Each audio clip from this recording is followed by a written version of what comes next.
Bonjour YouTube, j'espère que ça va bien, c'est Voltar. Aujourd'hui, on va parler de la saison 6 du Prince des Dragons qui est enfin là. Youhou!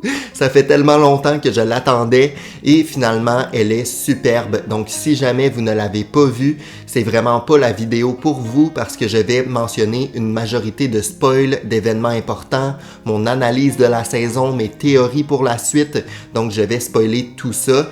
Également, probablement en commentaire, là, je sais que certains d'entre vous aimez ça, partagez votre opinion et j'adore vous lire, voir comment vous avez réagi, si vous avez apprécié la saison. Donc, il y aura également probablement des spoils en commentaire, donc faites attention. Donc, parlons de cette saison 6 qui est exceptionnelle selon moi, surtout les 3 derniers épisodes où on retrouve la majorité des actions principales, des retournements de situations inattendues, de fortes émotions également. On retrouve d'ailleurs dans ces derniers épisodes la mort de Viren qui est selon moi hyper marquante mais aussi touchante. J'ai donc grandement apprécié son évolution et sa rédemption à travers cette dernière saison.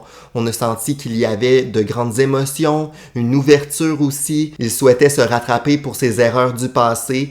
Malheureusement, je sens quand même qu'il avait une certaine retenue. Donc, au moment, par exemple, où il brûle les feuilles qu'il avait écrites pour son fils, j'ai trouvé ça dommage qu'il n'ait pas entièrement sa rédemption. Il termine un peu sa vie sur une note négative, une note triste. Il se sacrifie pour la ville. Donc, on sent qu'il a du bon au fond de lui, mais qu'il y avait encore certains éléments qui auraient pu être mieux. Donc, par exemple, vraiment se rattraper auprès de Soren, son fils. Je sens que c'était un peu dommage de voir cette fin triste-là entre les deux, alors que Soren n'a pas su réellement la vérité derrière son père. Bref, j'ai grandement apprécié Viren à travers toute la série, mais surtout cette saison-ci. On sent que c'est, selon moi, le meilleur personnage du Prince des Dragons.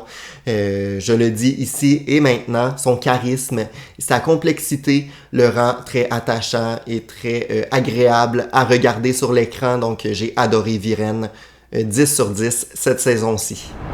Bref, assez parlé de Viren, ça fait quand même un certain temps qu'on en parle. J'avais envie de continuer avec certains détails cachés intéressants. Donc on a comme 3 scénarios principaux. On a Callum et Rayla. Ensuite, on a Ezran et sa tante, le mariage, la guerre et tout ça. Et finalement, on a la quête là, pour retrouver la mère de Zim. Donc, tous ces scénarios-là convergent là, à un certain moment et j'ai trouvé ça très brillant de la part du scénario, en fait, de se développer de cette manière-là. D'ailleurs, un exemple assez intéressant, c'est que dans la quête de Callum et Rayla dans la tour, on remarque dans la salle principale qu'il y a une variété de bâtons comme celui de Viren, mais qu'il y a un emplacement qui est vide, donc on peut présumer qu'il s'agit réellement là, du bâton de Viren qui était là à l'origine. Plus tard dans la saison, ça va avoir son importance puisque l'une des pierres de la couronne est donc fausse et se retrouve dans le bâton de Viren. Donc je trouve que tout ce scénario-là, cette complexité, le fait que chaque élément est important et vient influencer la suite de l'histoire, tout ça c'était vraiment bien fait.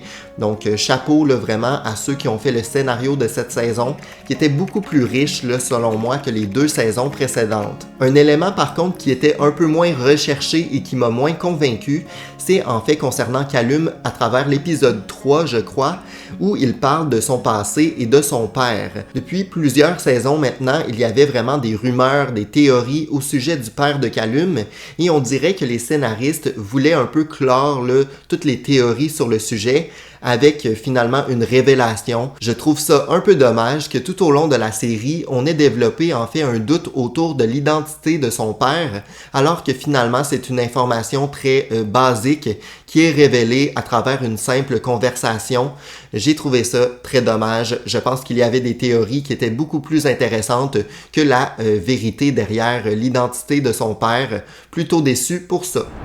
Par contre, un élément que j'ai adoré, c'est la présence de nouveaux personnages assez intéressants et marquants, c'est-à-dire Astrid, son peuple, donc le nouveau peuple d'elfes, mais également Cosmo et ses pouvoirs de voyage dans le temps que j'ai trouvé hyper intéressants.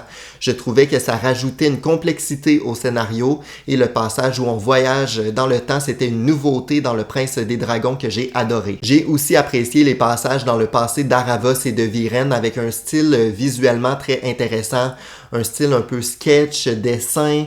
J'ai adoré, là, je trouvais qu'il y avait une recherche au niveau visuel et ça nous montre une originalité derrière le graphisme, derrière le dessin de cette série et des passages comme ça, une prise de risque au niveau visuel, je trouve ça hyper intéressant. Et enfin, on a plus d'informations concernant Aravos, donc au niveau de sa fille Leola, et je pense que ça vient aussi confirmer pourquoi Aravos est autant attaché à Claudia, parce que celle-ci lui rappelle finalement sa fille. Je trouve que ça fait du sens et que ça va venir se concrétiser pour la suite. Mon épisode favori de la saison, selon moi, c'est l'épisode 7. Je l'ai trouvé hyper intéressant au niveau de la twist scénaristique vers la fin de l'épisode.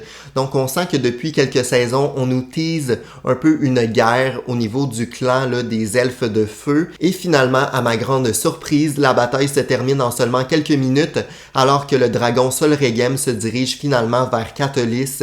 Et ça, j'ai trouvé que c'était intéressant. C'était une surprise à laquelle je ne m'attendais pas alors qu'on nous teasait cette bataille-là depuis si longtemps. Un peu à la manière de Viren, j'ai trouvé d'ailleurs que Solregem a eu une finalité plutôt triste. On sent que c'est quelqu'un qui s'est également fait manipuler par Aravos durant plusieurs années. Un peu à la manière de Viren, il s'est fait contaminer par la rage, par la vengeance.